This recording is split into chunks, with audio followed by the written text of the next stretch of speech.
Now, today's topic is the European climate law, and we have two great speakers. First of all, Micha Bloss, an MEP from the European Parliament, and then Terhi Lehtonen from the Finnish government. After their presentations, we should have plenty of time for questions and answers. And towards the very end, we would like to take a couple of minutes to tell a bit about the climate campaigning of both the European Green Party and the Green Group in the European Parliament. So do stay with us to hear that as well. But let's start with Micha Bloss. He is a Green MEP from Germany, and he was one of the key figures in the Parliament during the recent discussions on the European climate law. So who better to give an introduction to the European climate law and the state of play in the EU than Micha. Micha, you have the floor.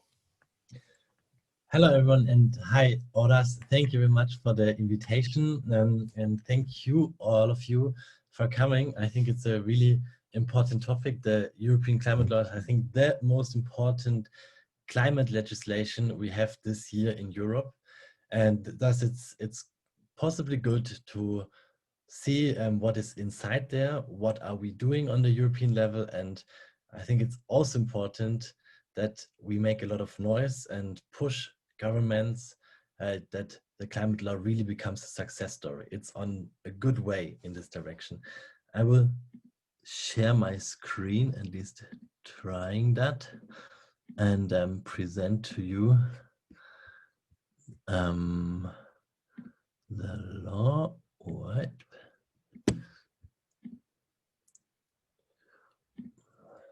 So, I hope you see this now. So what is the climate law? First, when we started this new European period, we had Ursula von der Leyen becoming the Commission president, and I think it was also a little bit to a surprise to her that she became this important figure, and she was figuring out, okay, what is the big issues? And it was, as you probably all know, the green wave, the last European election, and the climate topic was all over the place. So she decided it will be the Green Deal. She called it Europe's Man on the Moon project. So it was a lot of nice words, but actually, if you looked into it, it was a lot of headlines, a lot of promises that something will come, but not yet something really substantial. And the European climate law is really the centerpiece, the first thing that defines where are we going, what should be happening, and how ambitious are we in fighting the climate crisis. Because the European climate law is saying how much CO2 and other greenhouse gases should Europe reduce until 2030. Currently, we have a goal to reduce it by minus 40%, and in the future we will set a new target. Greens, we ask for minus 65%. That's according to the 1.5 degree temperature goal, and we are currently in the negotiating where do we land there.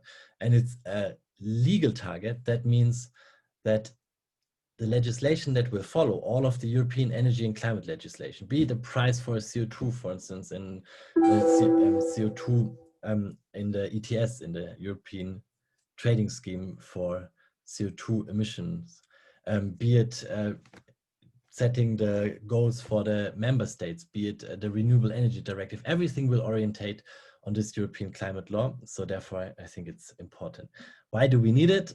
We are already in the phase of the climate crisis. Unfortunately, we see that throughout the year with the forest fires, with the droughts, we try to keep temperature rise at 1.5 degrees. The Paris Agreement says that below,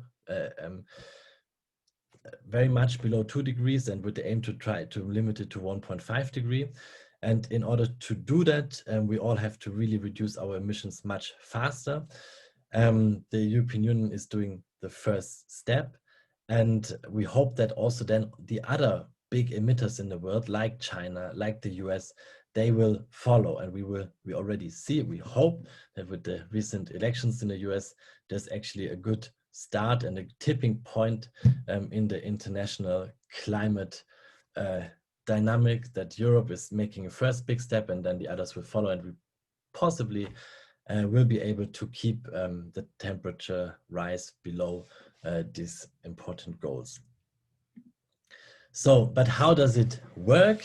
First of all, maybe just probably you all know that, but I always do that because it's important to just understand again, how is Europe working in terms of legislation.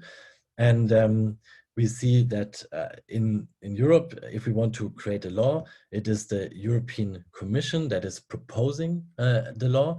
And then it's the two co-legislators, the European Parliament and the Council. In this case, it's the ministers of the environment of all of the member states. They make the law, so they have to decide on it.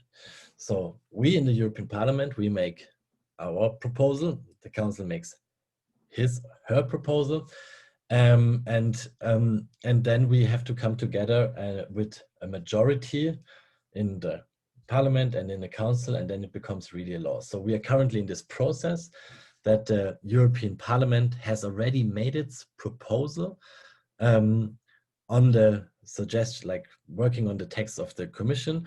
The Council has almost agreed on everything, and if the Council is ready, finally ready, we will negotiate, and then hopefully we will get soon to a result. What did we put as the European Parliament into the climate law? And this is, I think, really important. It is really historic. We have a really high 2030 climate target, minus 60% reduction of greenhouse gases on the basis of 1990. So this is 20% more than the current target. So that's quite a lot. It's not enough for the 1.5 degree temperature goal, but it is really substantial. And it's really something worth fighting for, because even though these are like percentages, the percentages are actually tons and tons of CO2 emissions that we will then reduce or not reduce. We have a new interesting instrument, which actually is the idea that we are close to science and we really want to listen to science, as the Fridays for Future and the Youth for Climate movements ask us. This is the so-called carbon budget. For the atmosphere, it is not relevant like how much percentage we reduce by which date. The atmosphere actually reacts to the amount of CO2 that it has to take up. It warms and heats up the more CO2 is there. And so it's a little bit, there is a spending target, like in a normal budget, you cannot spend as much as you want. And this spending limit should be defined in this carbon budget with a certain amount of gigatons of CO2. And this is will give us very clear guidelines for Europe, for the whole of the European Union, how much we can still emit in the future, and also how fast we have to adapt our policies in Europe in order to stay within this carbon budget. So it's a much more precise instrument, I think one that we should be using in climate policy, because we cannot negotiate with the atmosphere, and carbon budget tells us just the limit in which we have to operate. We have this together with an independent scientific advisory body. That's something really important. We want to listen to science, and there we have this advisory body of scientists that give us, or should be giving us on the European level, insight in where we are currently in climate science, and also they should assess if Europe is doing well in its climate and energy policies, if we are able to actually stay online, how much carbon is left in our carbon budget, and then give every year recommendations on what the European level should be doing, what the Commission should be doing in order to stay in line, and have this yearly check. And I think that's really good, and it puts also the whole debate out of this politics, party politics, and it puts it into the realm of science. And that's important in this situation, that we really listen to science. We have another interesting thing, which is the end of fossil fuel subsidies. In Europe, we spend every year around 135 billion euros on fossil fuel subsidies. So that's, for instance, tax breaks for kerosene for airplanes. That's tax breaks, for instance, in Germany. We have it for company cars. We have it for diesel cars. In many ways, we subsidize with taxpayers' money fossil fuels and therefore CO2 emissions. And normally, well, we should not be doing this. We should actually spend that amount of money into renewable energies, into investment into wind farms or solar rooftops. But yeah, until now, there's this lots of subsidies, and they should end by the year 2025. That's also important. And another win of the European Parliament is to substantiate this right to a healthy climate and environment. That could be like a new generation of human rights. Is this like a right to a healthy climate? Because I cannot use my human rights if I don't have a healthy environment around me. So we were not able to go that far to make this like a new universal human right. But what we do is we give citizens the possibility to participate in the setting up of the member states of their national energy and climate policies.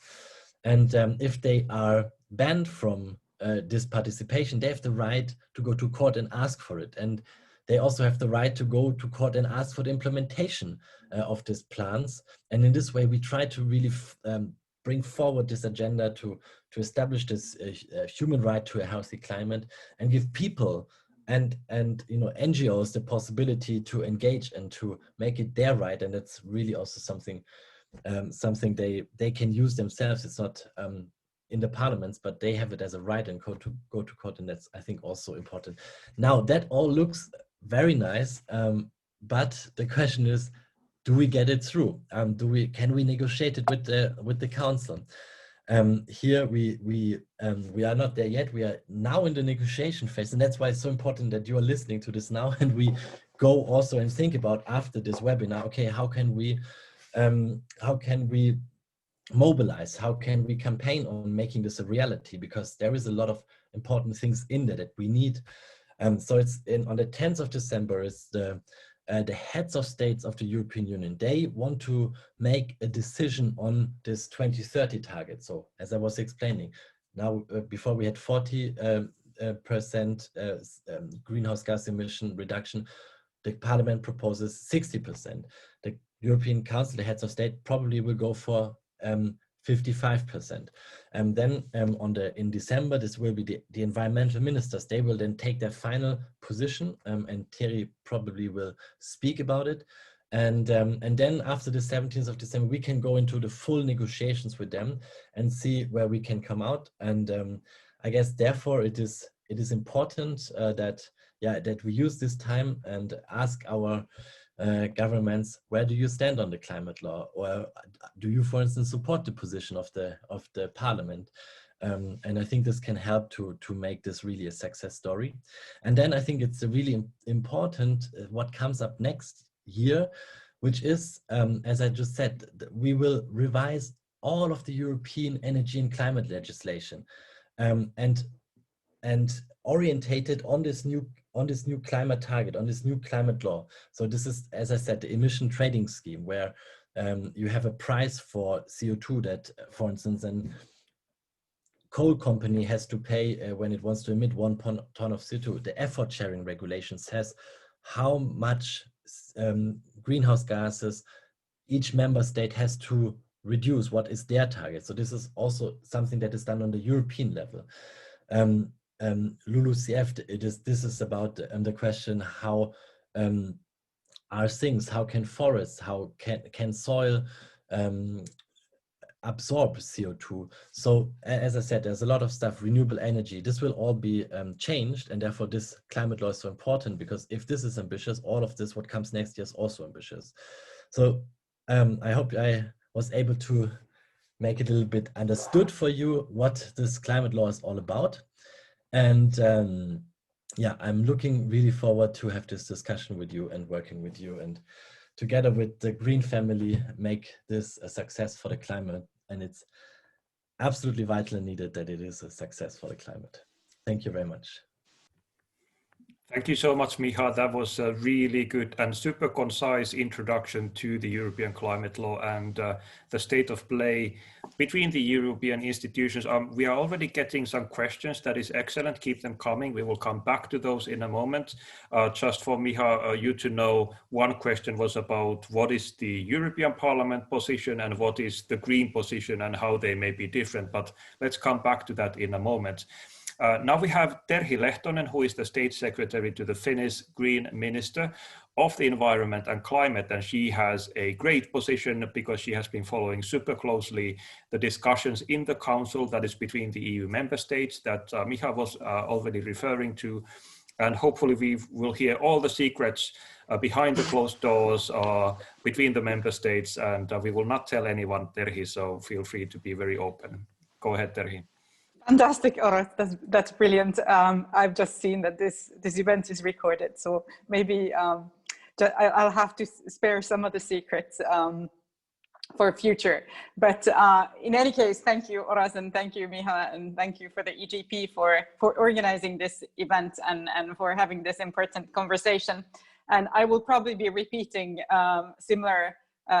the same story in a way from a little bit different angle as Micha, but hopefully that will just help you make a fuller picture. And I wanted to also, for the beginning, to just step back and recall why we are here, why we are discussing a climate law and the increase of the EU's climate target for 2030.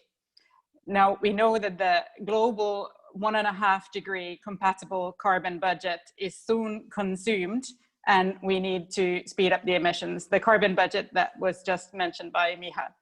And for us, these goals and targets by governments and EU are necessary. They are translated into policy, and they also guide investments and are then transmitted to pricing, taxes, bans, subsidies that actually make the real life emission reductions or changes. The Paris Agreement has a deadline for parties, so for the countries that have signed up to it, to update and confirm their 2030 targets, NDCs, nationally determined contributions, they are by the end of 2020. And the initial targets that countries have put forward, even if they were implemented fully, would probably lead to global warming closer to 3 degrees than 1.5. And the EU target that was also already mentioned, that at least 40%, is neither compatible with the ambition to maintain global warming to 1.5 degrees. The discussion also stems from the fact that we had the European elections and promises were made. Micha said that the Greens pushed for a 65% target. It was a climate election, and this was on everybody's lips. And also the president-elect then, Ursula von der Leyen, promised that she would put forward as first of her proposals a proposal to increase the EU target. And what is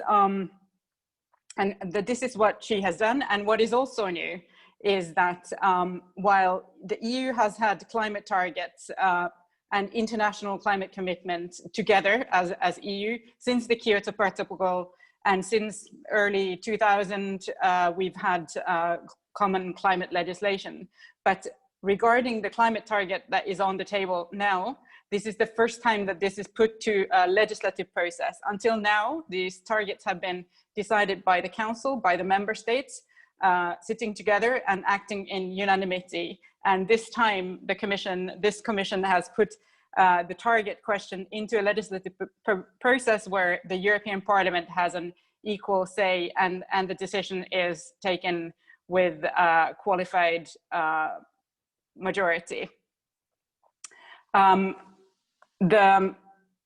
of course, at the same time, we have to recognize that the climate target has such fundamental repercussions on member states' economy and energy policy that also now the heads of government, that is the European Council, has decided to give its guidance on the matter. And even if the issue was pulled up to the level of heads of government for a unanimous decision, since heads of government in the EU system decide by unanimity, the fact that the target is at the same time embedded in a legislative process that can conclude with qualified majority has, in my view, shifted the politics and the dynamics.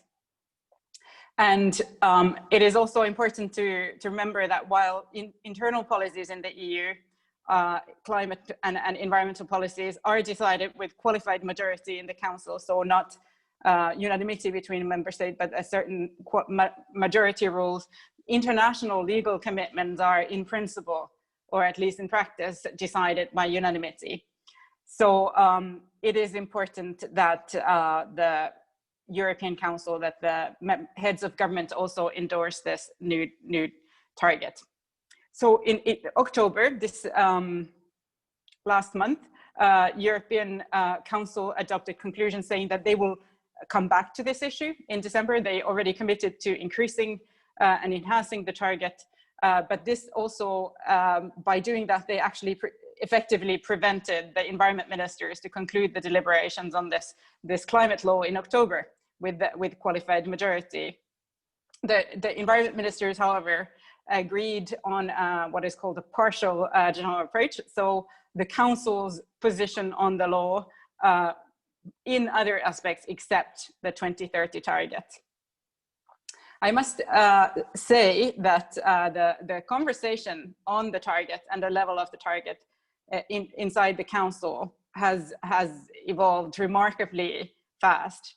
When the Finnish government took office a year and a half ago in the summer, and we took the position to call for at least 55% for the European 2030 target, we were among the first, if not the first member state to do so. The number of member states has grown steadily during the year 2020, and especially after the Commission put the proposal for at least 55% on the table of the legislature in September. The Green ministers, among other ministers, have been very active in pushing this discussion for a higher EU target inside the Council. Now, just on the details of the Council's position on this law that we agreed, as said, the ministers were not able to conclude on the level of the target without hearing the advice and guidance from the heads of state, but the rest of the text establishes climate neutrality by 2050, which is binding on the EU, which means that this is binding on the Commission and on the EU institutions.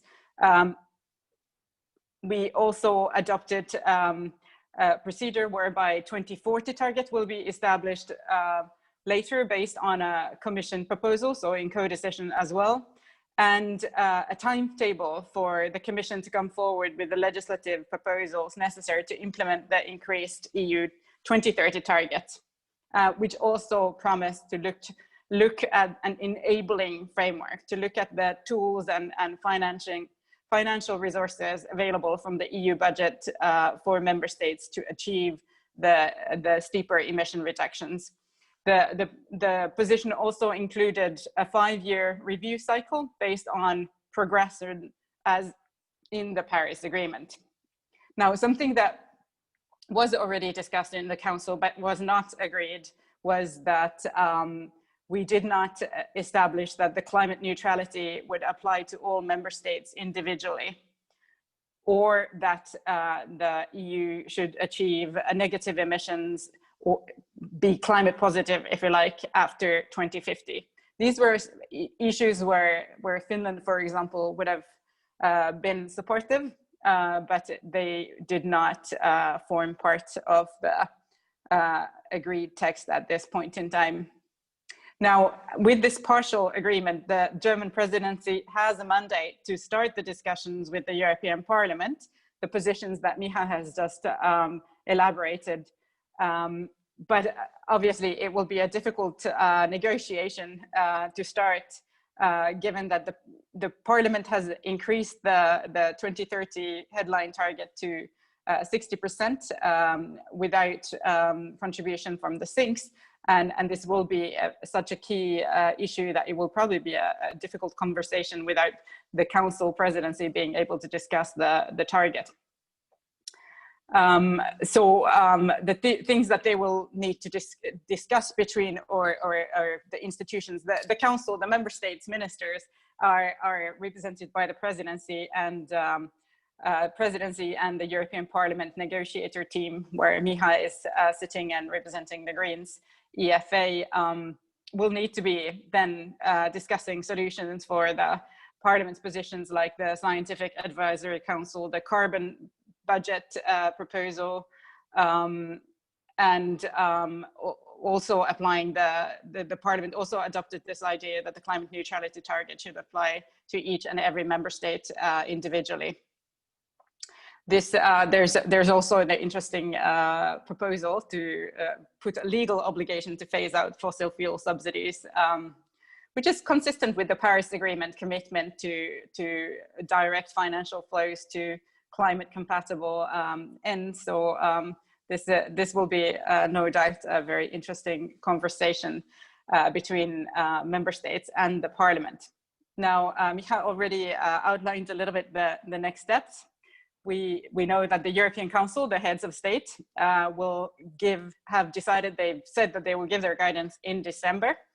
And we hope that this is on the 10th or 11th of December, just in time for the next United Nations climate summit, or rather the next COP presidency held a high-level summit on the NDC ambition, which is on the 12th of December. As you know, the actual climate negotiation, annual climate summit is postponed from this year to next year, given the COVID situation. But there will be a high-level event looking at the NDC ambition, given the Paris Agreement deadline, and this is also a 5-year anniversary of the Paris Agreement, and it would be absolutely necessary and an absolute embarrassment if the EU wasn't able to go to that meeting and announce an increase of its target, its NDC at that event. But that lands basically just a day after the European Council has finished. Then after that, we will probably still have details of the climate law, which is not only about the EU's NDC, the headline target, which will be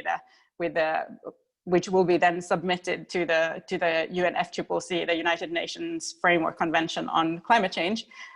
So there will be some negotiations between the Council presidency and the Parliament on the details mentioned before. But then, as was also highlighted by Micha earlier, the key thing will be the new proposals, the proposals that the Commission will need to put forward by next summer, that will actually design how this new increase in target will be implemented. One thing perhaps, I think somebody was asking me earlier that what if, since the European Council, the heads of state have now said that they will come back to this in December, what if they fail? What if they don't have an agreement? In my view, if the European Council would fail to agree on its guidance in December, then the climate law and the new target, for that deliberation, the climate law process would continue, and in principle, that would then continue in an ordinary legislative proposal, but we would probably have missed the deadline for updating our NDC by the end of the year. Now, in order to, in the implementation of the new target, I think the the position of Finland has been that we should focus the additional effort, the moving from 40% to 50, at least 55. First of all, it should be seen as a minimum target. So we should, in the implementation, in the instruments, in those 8 boxes that Micha put forward, we should aim that with all of those, we overachieve. We reduce more emissions and increase more the sink than necessary. So that should be seen, that at least should be operationalized in those proposals, that we actually overshoot. And we should focus on the additional effect to emission reductions. And we think in particular to the sectors covered by the ETS. It's crucial that the power sector is shifting from fossil fuels as fast as possible, and also that way enables the other sectors like transport and industry to electrify and clean through that. It is also something that is also important is to ensure that the baseline of our climate target is not weakened by attempts, for example, to remove international aviation from the scope of the EU international climate target, or by bringing in sinks beyond the existing LULUCF regulations, so the existing EU law on which is requiring member states to maintain a sink at the historical level, that to replace action on emissions. At the same time, it's of course important to have policies and measures in place that ensure EU land sector carbon sink is maintained and enhanced, and we definitely need those policies to strengthen the land carbon sink, but at the same time, we do not want to dilute the need to have sharp reductions in power generation, like I mentioned, industry, transport, fossil fuel-based heating, but by allowing sinks to contribute to this increase of our in the short term in the 2030 perspective. And this was actually also the European Parliament's position. Now, why am I quite optimistic that the at least 55 is possible? And why do I think this is probably also sufficient for this autumn? First of all, I think it's possible because we have witnessed the continued engagement of civil society to the climate cause, and this even despite the COVID crisis. Also, the prices of renewable technologies have plummeted. The development of batteries and other energy storage technologies is on a promising curve. And of course, with the commitments, the recent commitments of the Chinese government, South Korean and Japanese governments for climate neutrality, if there was any doubt in anybody's mind, now I think the penny has dropped for everyone that climate neutral is the only way to ensure competitiveness in the future.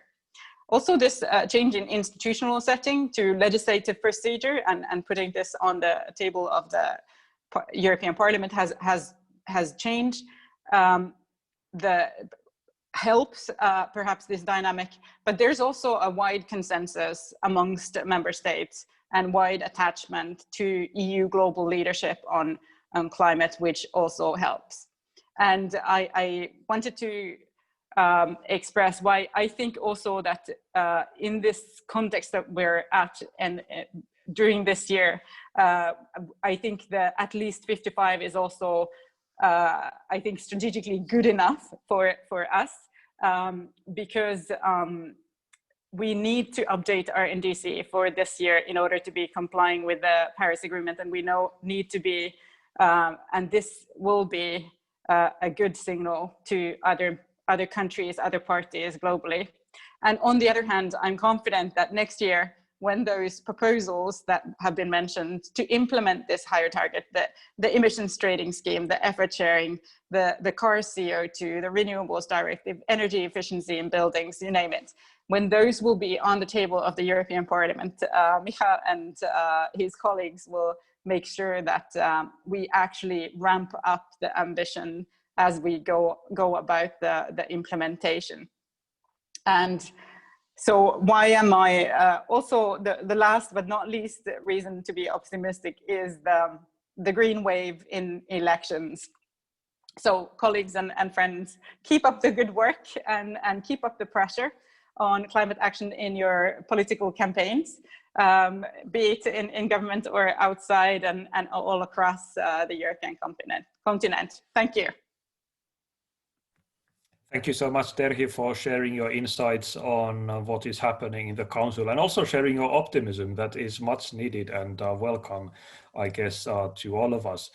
We've been getting a lot of really great questions, so I'm not going to take more of our time myself, but I will dive straight into the questions, and I will start with the one that we touched upon already earlier, which was basically asking about the relationship between the European Parliament position and the Green position. So if I kind of paraphrase that, is now the European Parliament joint position the one that the Greens are fighting for in the negotiations, or is there something on top of that from the original Green position that you may want to stick to and still advocate? Can you, Micha, perhaps answer that?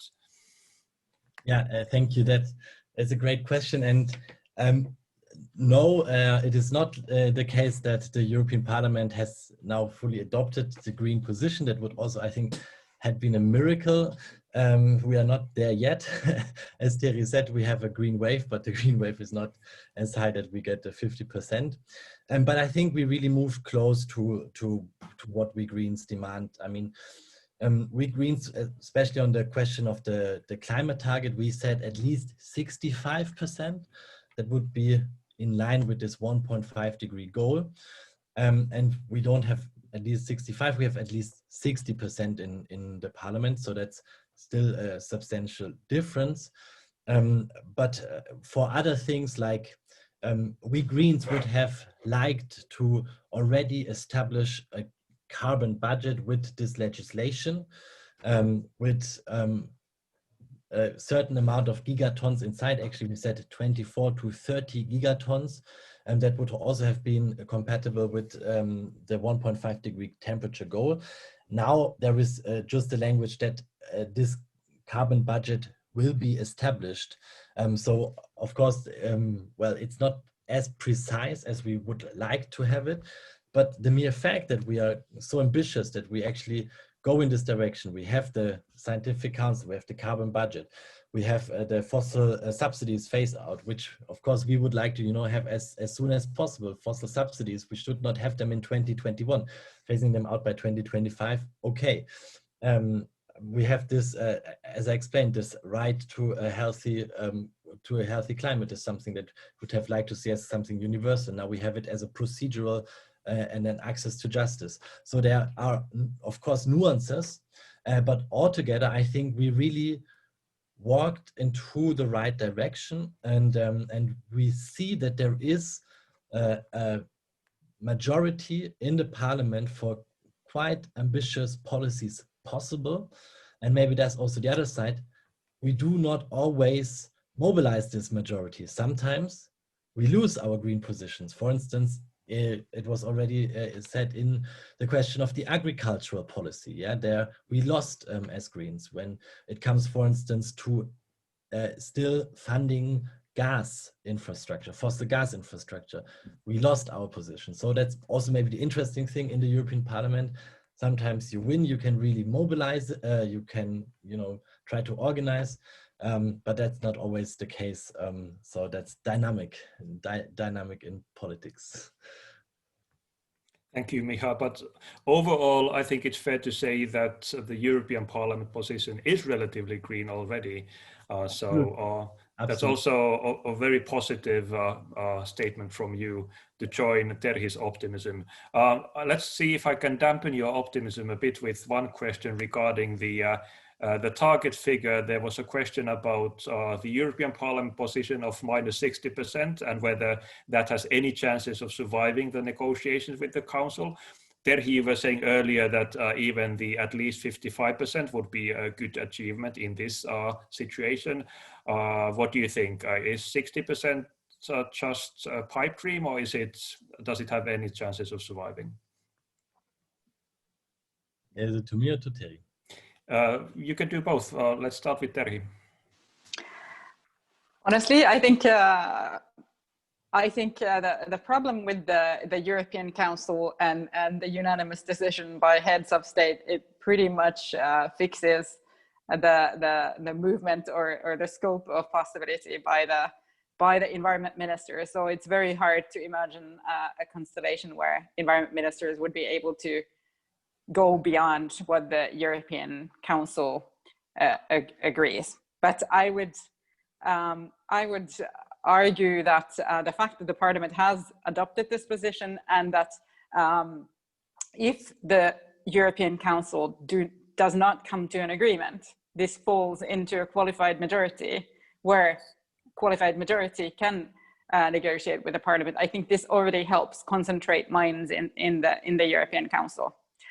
So I think there will be an agreement that will not reduce the ambition from the Commission's proposal, and it will be couched with some language about fairness and solidarity and an enabling framework, assuring that there will be financial resources for some of the transition and some also instruments that we already have for the just transition. But I would expect that at least 55 is adopted. And like I said, I think this whole target will need to be implemented in reality by other instruments. This target in the climate law binds the Commission, but then after that, it's still in the co-decision. And we can always go higher. So you can, and the European Parliament can push that envelope again in all of those proposals, like the European Parliament did it before in the previous round. So that's why I don't see it as a catastrophe. Mm-hmm. Yeah, interesting. Of course, I mean, Terhi is right when she says that environmental ministers will need to, well, orientate on what their bosses, so the heads of state, have agreed to. Still, the beauty of things are that in their institutional setup, it's not the heads of state who do the law, it's actually the co-legislator, which is the Parliament and the environmental ministers. We will have to make these negotiations. And until we also in the Parliament, we do not see ourselves bound to some guidance by the European Council, but we have come up with our own reasoning and we made this decision. So why would, I mean, someone needs to convince me why I should back off from this.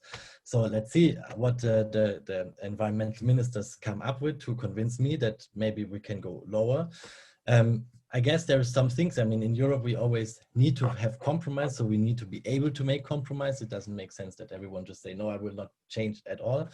But what is important is that, I mean, we have the climate crisis and we need to be ambitious. So we need to see some framework, some securities that we will actually reach that ambition that we put forward. And that will be part of the negotiation. But as I said, there's a lot of things still in the council comes up with a net target. That means it is like all of the absolute reduction of CO2 emissions, and also putting in things like absorbing CO2 from the atmosphere in the soil and so on. So maybe, for instance, we can already take this things out. So we have a real 55 target. Maybe we can actually, you know, meet ourselves in the middle. When we look into what the European Commission has already calculated, they made a huge calculation assessing what is possible, and not only what is possible, but what is possible within the framework of still having additional effects on growth. And they came up with already a number which is minus 57.8%. So someone has to convince me if the counts, if they themselves calculate this, why should we not go for it? So I think that we will have interesting debates for sure. Yeah, it is not something that we would give away easily because the climate crisis is hitting hard. So this is a serious issue. but we will have to come to compromises, and then we will see where we land. But yeah, it's also a way of strengthening European democracy, is that maybe the parliament is not just immediately backing off when heads of state say something. Thank you very much. I think that's a very clear message. You're saying that you should not give up on the 60% easily. Let's see how easy you are, because there are some proposals on the table from the Q&A box. There are people asking, for instance, whether one of the things in the negotiations to prioritize could be ensuring the consistency between the targets and all EU legislation, or the scientific body, which you highlighted, Micha, earlier as one of the kind of innovations in the parliament proposal. And one question was linking the European climate law discussions to the CAP reform, and whether this can bring some leverage to that discussion. So setting the emission target figure aside for a moment, what are the other things you think should be prioritized in the final stages of the negotiations? Is it me or Terhi who now has to give we away? Want to, you can start, Micha. Yeah, of course, I will not, you know, like the beautiful thing with the green wave is that now you basically can see a little bit live of what would happen in trialogue, because I will sit on the one side of the table and Terhi will sit on the other side of the table, and we will have to negotiate with each other. So maybe I will not tell her directly all of what I think we would give away, but also be secure that we in the Green family, we also talk with each other, and we all together on the parliament side and also Green ministers, we have a common agenda to really make this an ambitious climate law.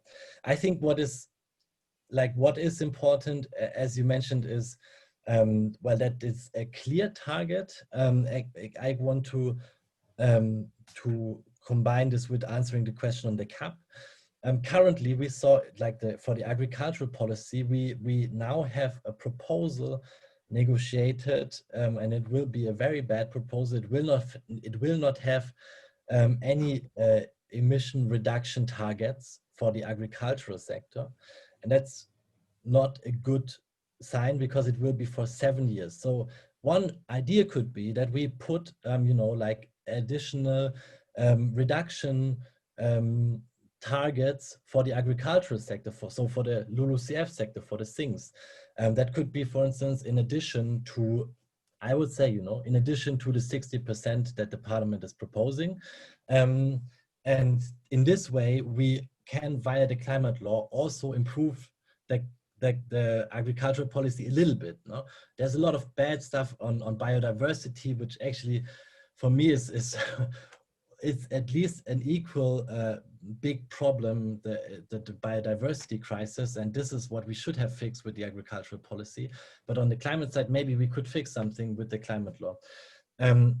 So, and in this way, I think it's important for us, like, you know, what we will not give away, that we have a really good target that we can achieve, and there's no loopholes in it. I think what personally I believe is really important is the fossil subsidy phase, or that would be a game changer if this would go through. But there's also other important things like as you mentioned, the scientific council and the carbon budget that are also, you know, giving us a really new way of calculating things, and also of creating pressure, putting the scientific evidence very close to policy, so that we cannot ignore it.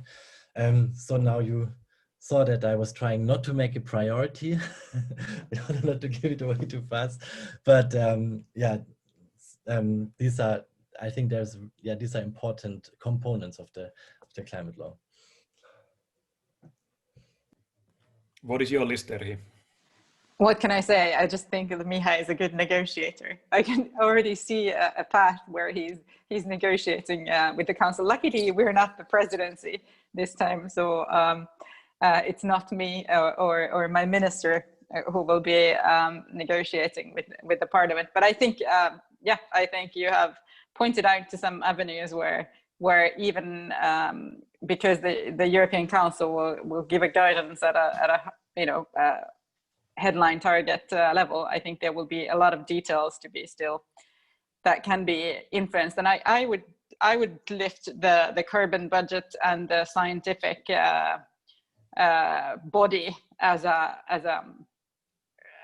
potential game changer for future policies. And I'm not saying that the European Commission doesn't follow science or member states, but I think it's not to be underestimated. I think in the national discussions we have seen the value of independent scientific advice and looking at the global picture and what is the EU's role in it. I think that, for example, is perhaps something that will be very valuable in the future iterations of these laws. And by the way, I wanted to still say that my minister has reacted positively to the Parliament's position. It's it's not like we don't have a sympathy for it, but we defend the Council's position, of course. Thank you, Terhi. I think that's a good segue to another question regarding carbon budgets. There is some skepticism here about the importance of carbon budgets. Why should you spend political energy on getting them passed? And there's some detail here. I think you can see the Q&A box yourselves if you want to look at the more detailed question. Basically saying that, I mean, we have already pretty much exhausted our 1.5 degree compatible carbon budget, so why fight for having that budget in the European climate law?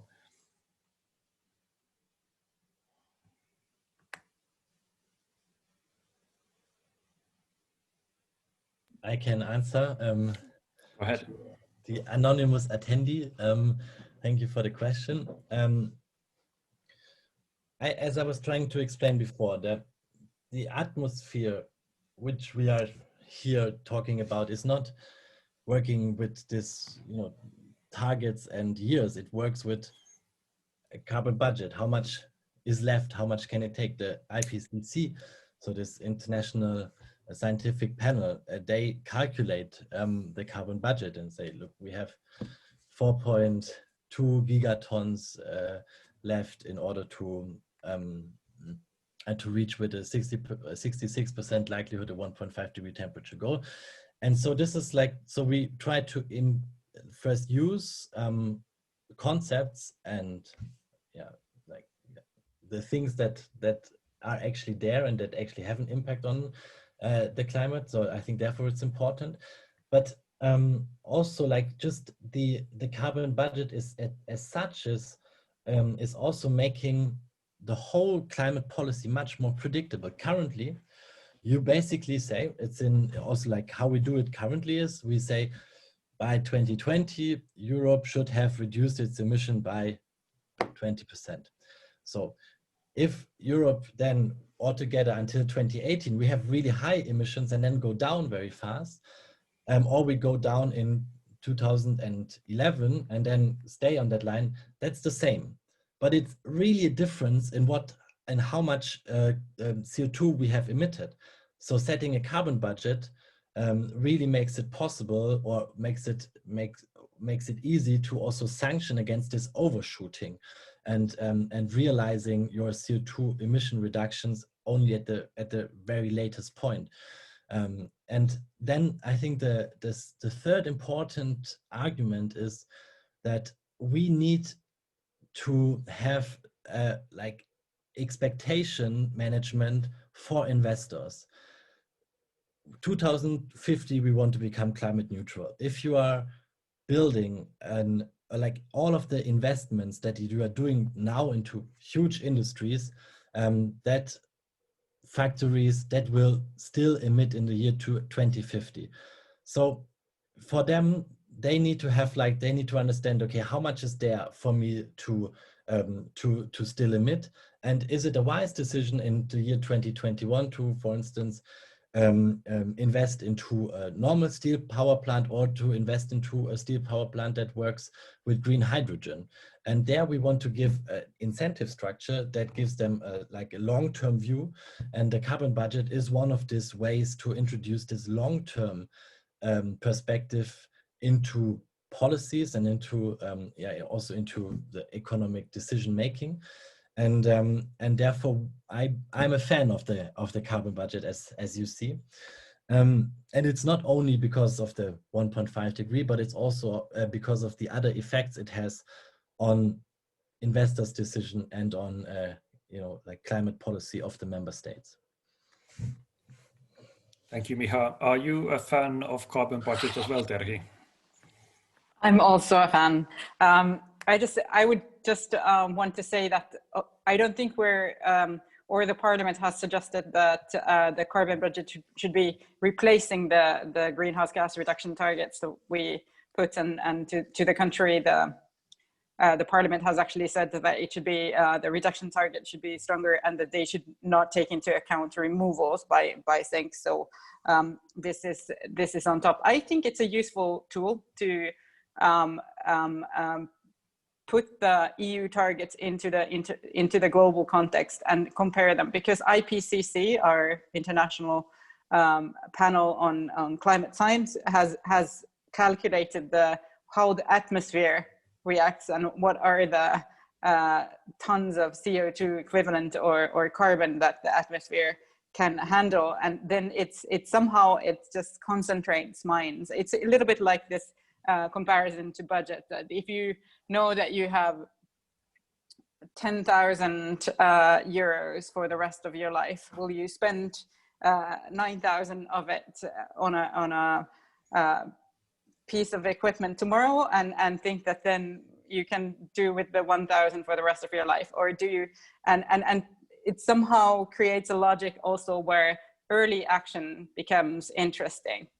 And where I would a little bit disagree with Micha is that we actually have a carbon budget already in our legislation, that we have an annual allocation under the ETS for the emissions trading scheme, the installations covered by that, and we have member states binding targets which are also annual carbon budget. But I think linking that to the 1.5 degrees and the global remaining carbon budget and putting a scientific body to assess, I think that would still be an additional element that could be a useful tool. But I wouldn't say that it should immediately replace percentage targets. Thank you, Terhi. We have been getting a lot of questions revolving around two issues, so let me try to combine those here. The first one is the role of the Global South, if any, in the European climate law. Does this law proposal or the European Parliament position have anything to do with the Global South? And then secondly, the connections, if any, between the European climate law and free trade agreements. Are there any connections here? Are future free trade agreements going to look different because of passing the European climate law, hopefully very soon? I can start if you want. Go ahead.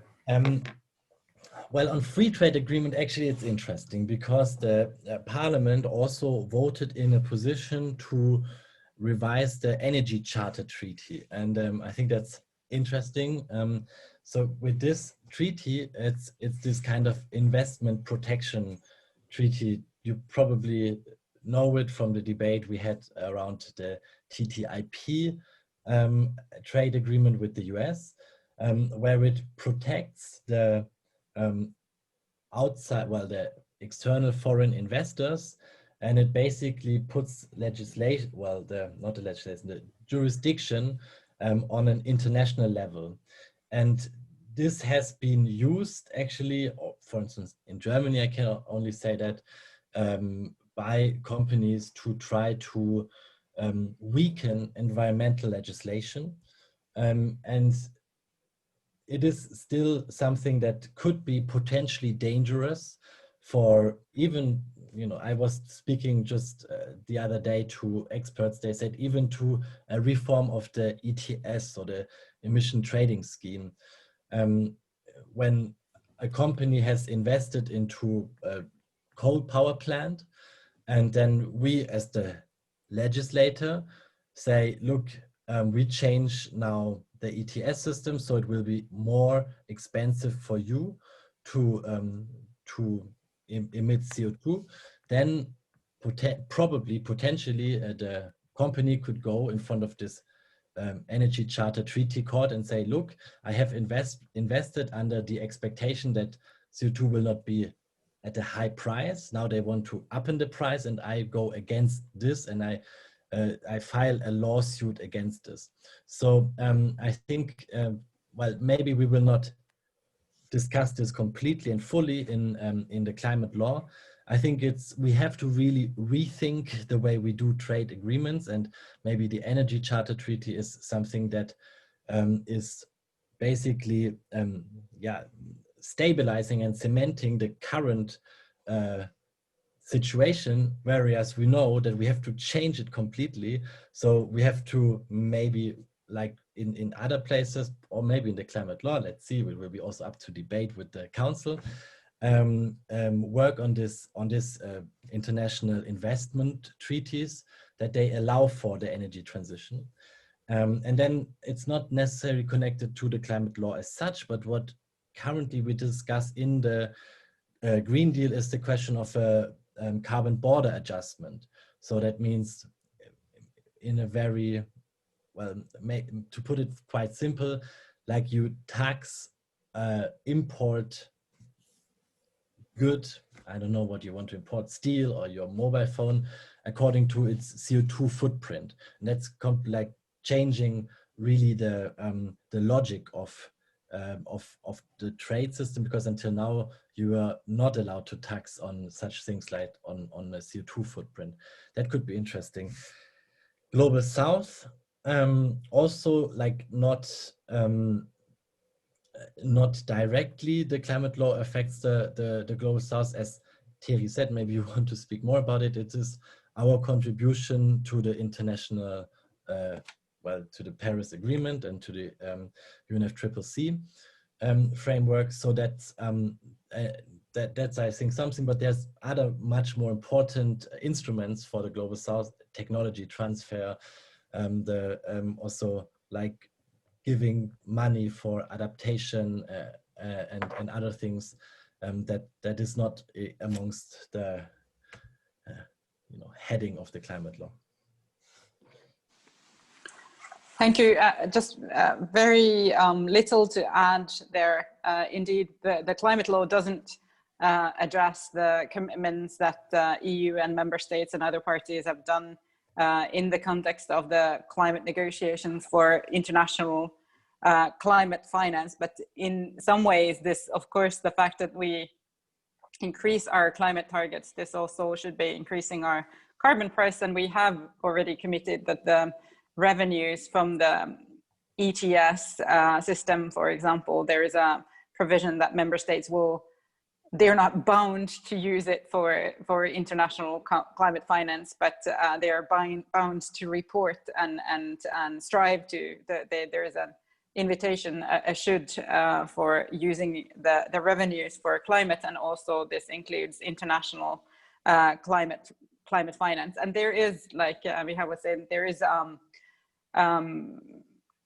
increasing awareness of the need to include climate provisions in trade agreements, and there is an increasing support inside the council as well to that, but it's not part of the climate law. Thank you. If I can link this back to the earlier question about policy coherence, and if there is a reference in the European climate law about the need to check all legislation and all policies against the commitments under the European climate law, perhaps that could then also link back to trade policy and foreign policy and connections with the Global South. There's a lot of really good questions. We are approaching the end of the webinar. Let me try to take at least a couple of them. There is one question which is basically a bit skeptical about reaching the 2030 targets, whatever they might be in the end, because if the Commission is going to propose legislation by next summer, then before they start to have an impact on the emissions, it's going to take some time. So how realistic do you think it is to actually reach the 2030 targets? Terhi, would you want to start this time? Thank you. I have the microphone open, so we'll be happy to. Yes, I'm still optimistic. First of all, I think in an ideal world, we would have the Commission would have already proposed the reduction of the allocation under the emissions trading scheme to fit a higher target earlier. But I think it's still very much possible for the ETS sectors for that target to be ramped up in a manner that it achieves for those sectors, and we continue to believe that in Finland, and this is a personal and also the government's view, that the majority of the effort should be put into the emissions trading scheme. And we think that in fact there is a momentum for decarbonizing to shutting down to the coal power plants, and renewables are really the most they are also for the new generation capacity. They are obviously the first choice and majority of investments, but also there's a real push to remove old fossil-based power generation from the grid. So we think that there is scope for reducing those emissions, and I also think that there's in the transport sector there's scope for changing the ways we transport, and perhaps there's probably opportunities and challenges from the COVID mode of work, but there's perhaps also on the transport emissions there's possibilities to reduce the way we use mobility, but on the other hand also electrification will, I think, happen faster.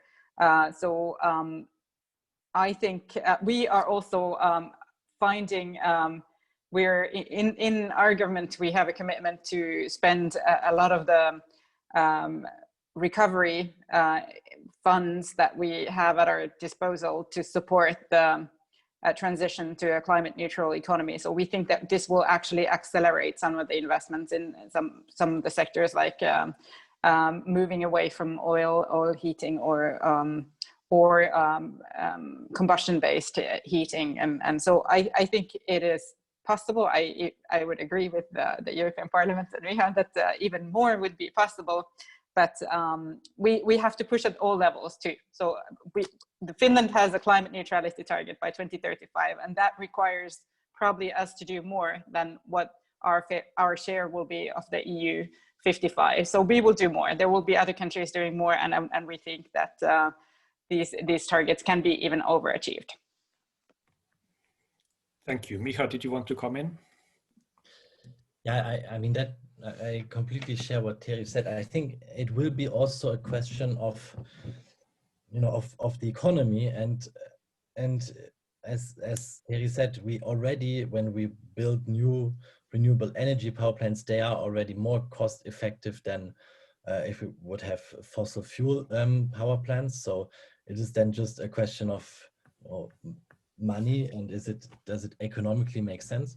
I also hope that there will be internationally the question, who is first in the decarbonized world, because that's huge future markets. We all know that we go completely like zero carbon, and we all know that we will have to produce new technology for this, new kinds of transport systems, new types of chemical industry, new and who is developing this? Who is developing the technology? And I hope that's Europe. I hope that's kind of, it's an international, how do you say? Do you say arms race, technology race?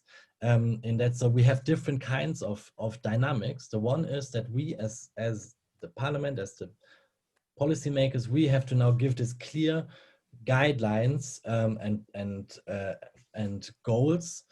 But this is pushing the dynamic inside the economic sector, and I hope then there's a tipping point so that they all run towards the climate neutrality.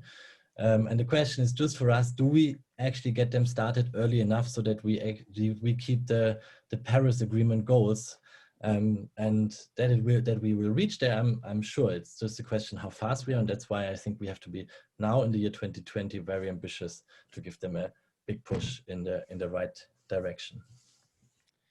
I have to say this must be the most optimistic climate webinar I have attended in a very long time, which is nice. Let's try to get one or two more questions. There was one question about simply banning the use of fossil fuels. Why don't we do that? And perhaps to link with that, we just got the news that the UK is going to ban all new fossil fuel powered cars by 2030 already. So why don't we just ban fossil fuels?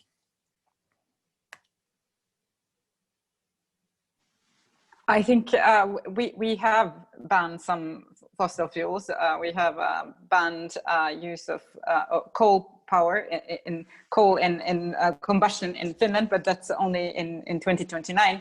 But I think we can also achieve the same result by ensuring a carbon price that is high enough that it's uneconomical. And I think there's things that are probably more feasible to do at the national level and some that are at the European level. So I think bans will have a place. I think the UK, just you need to pick something wrong with their policy, but I think the UK has also, it's not all combustion vehicles, it's hybrids are still included. So, but I think this is where probably the market will also go, that we will move towards electric cars faster than most people think, without bans even. Yeah, I mean, yeah, that's the question. If we could, from the European level, maybe we should consider.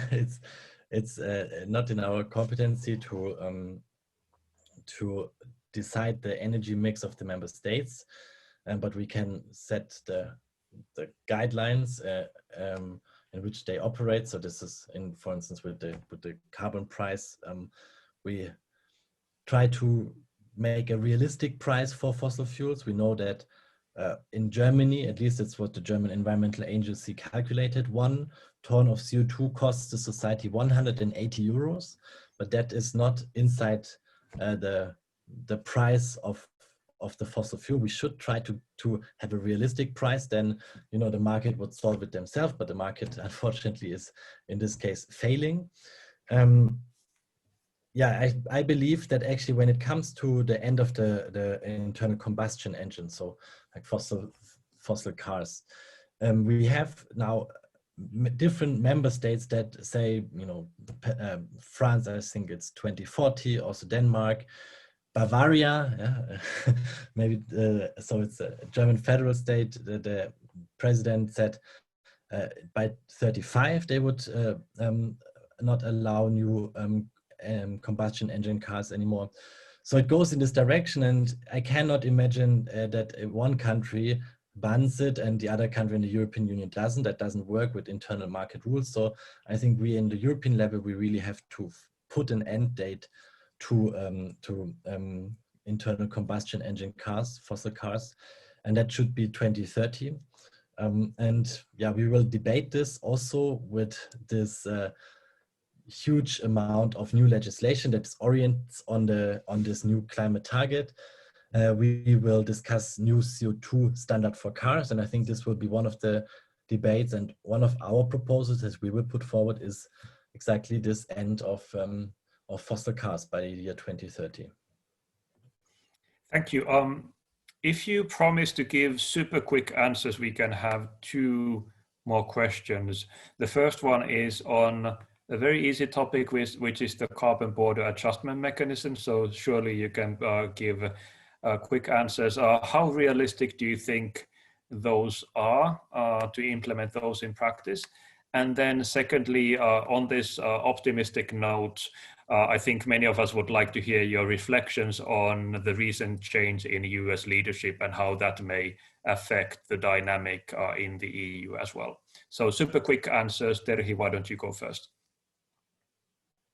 Thank you. I'm going to continue on my optimistic wave. The border adjustment measures is perfectly feasible. I think the way it's feasible is to start with few sectors like cement or clinker and perhaps power, and there might be a few others which are actually not the kind of products that are traded internationally very much, but which have a very high carbon content and where there is a distortion. And that would already be a significant move, and would also allow for the price of carbon to be transmitted correctly to the construction market, for example, in terms of cement and clinker, and would spur technology development in that sector, and it would also create more revenues from the system when we wouldn't be giving free allocation for those sectors, but we would be protecting them with the border adjustment measures. And I think it's perfectly feasible. Whether on the US election result, clearly this is a relief, and I think it facilitates. I think the impact is enormous in terms of the global dynamics on this, and having US fully on board and driving in the international process, also pushing other countries and to do more.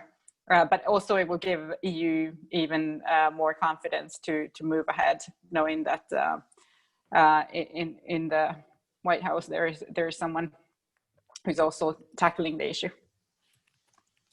Thank you. And then Micha. Yeah, I share that it's realistic for the carbon border adjustment mechanism, not maybe for everything, but as I said, for this, maybe for also the things that are, well, in the emission trading scheme, there is still some sectors that receive free allowances. So maybe we can put it for this sector so that they also get incentive to decarbonize. Then if we go to very complex products, then it will be more difficult because the methodology for establishing the carbon footprint is difficult. Why are we so positive?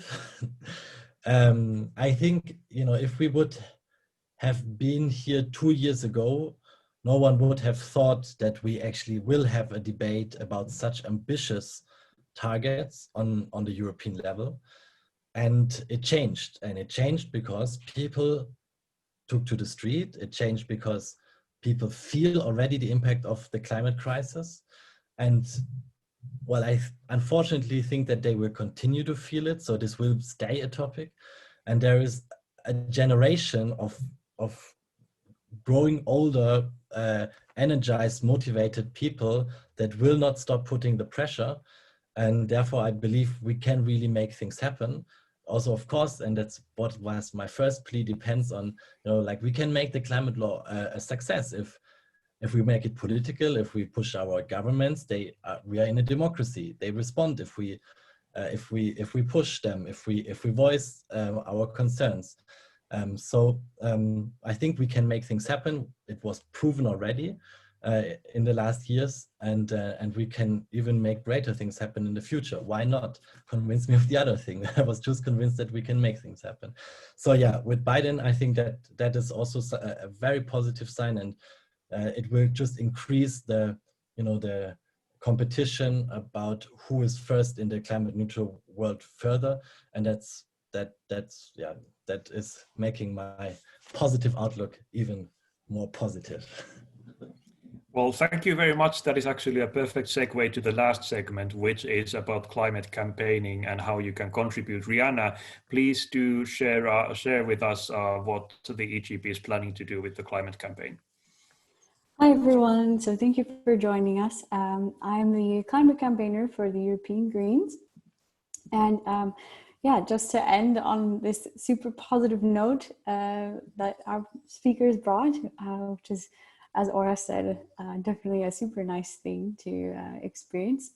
I will just give some quick follow-up, which we will also share with you via email for all those that registered for this webinar.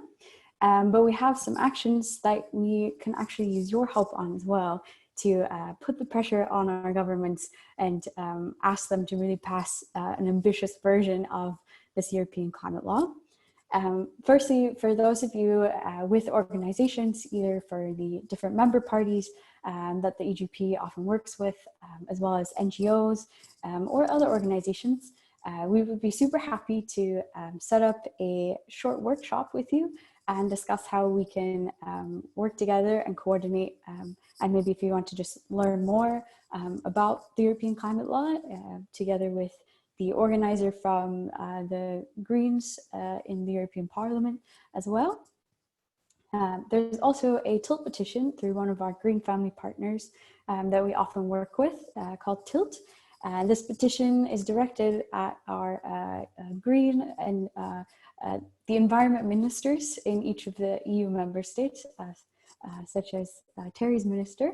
And you can sign this petition as well as share it with others in your social media circles and ask them to sign. We have over 10,000 signatures already, but every single one counts. We also are planning an action for the December OICO meeting, which we'll share more information in the email that we send. And then finally, you can follow us on social media, talk about the European climate law, post about it. We will share some more resources as well in the email, and use the hashtag #FightFor1.5. And this will kind of draw attention to the European climate law and keep this high on the agenda so that we really put the pressure on our national governments. Finally, you can definitely reach out to us with any questions. I think my email is here on the screen as well as in the registration. So any follow-up, other thoughts you have, we would be super happy to work together. And thanks everyone for joining. Oras, I will just briefly give you the last word. Yeah, thanks everyone. Thank you, Rihanna. This is a super brief introduction to some of the activities that the climate campaigns will be organizing. Be sure to follow, like Rihanna suggested, the social media channels to keep up to date about the plans of the campaigns, and we will share the resources by email so you can come back to those. Just to pick one key point from the previous speakers, which is that the negotiations on the European climate law are ongoing. So there is a good possibility to influence the outcome, and that depends on all of us. So as much as we can put pressure on our own governments, on European policymakers, that really can make the difference. So please do join us in putting that pressure on our leaders. Now, it just remains for me to thank you very much for your participation, for the great questions, and really extend an invitation to join this fight for a very strong European climate law. So thank you, stay safe, and goodbye.